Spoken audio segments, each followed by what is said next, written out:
رسول اللہ صلی اللہ علیہ وآلہ وسلم کے زمانے میں سورج گرہن اس دن لگا جس دن آپ صلی اللہ علیہ وآلہ وسلم کے صاحبزادے حضرت ابراہیم رضی اللہ عنہ کا انتقال ہوا۔ بعض لوگ کہنے لگے کہ گرہن ابراہیم رضی اللہ عنہ کی وفات کی وجہ سے لگا ہے، اس لیے رسول اللہ نے فرمایا کہ گرہن کسی کی موت و حیات سے نہیں لگتا، البتہ تم جب اسے دیکھو تو نماز پڑھو اور دعا کیا کرو۔ رسول اللہ صلی اللہ علیہ وآلہ وسلم نے فرمایا، جس کا وضو نہیں اس کی نماز نہیں، اور جو نماز نہ پڑھے اس کی کوئی دین نہیں۔ نماز کا درجہ دین میں ایسا ہے جیسے سر کا درجہ بدن میں ہے، یعنی جس طرح سر کے بغیر انسان زندہ نہیں رہ سکتا، اس طرح نماز کے بغیر دین زندہ نہیں رہ سکتا۔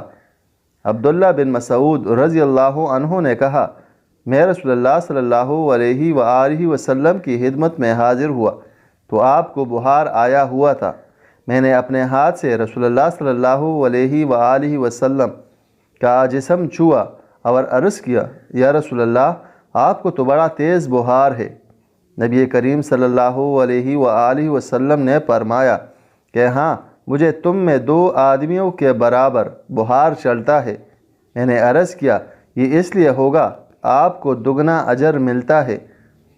رسول اللہ صلی اللہ علیہ وآلہ وسلم نے فرمایا، ہاں۔ اس کے بعد نبی کریم صلی اللہ علیہ وآلہ وسلم نے فرمایا کہ کسی بھی مسلمان کو مرض کی تکلیف یا کوئی اور تکلیف ہوتی ہے تو اللہ تعالیٰ اس کے گناہوں کو اس طرح سے گراتا ہے جیسے درخت اپنے پتوں کو گراتا ہے۔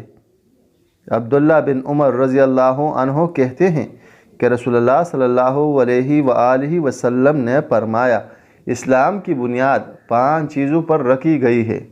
اول، گواہی دینا کہ اللہ کے سوا کوئی معبود برحق نہیں اور محمد صلی اللہ علیہ وآلہ وسلم اللہ کے رسول ہے۔ نماز قائم کرنا، زکوٰۃ دینا، رمضان کے روزے رکھنا اور بیت اللہ کا حج کرنا۔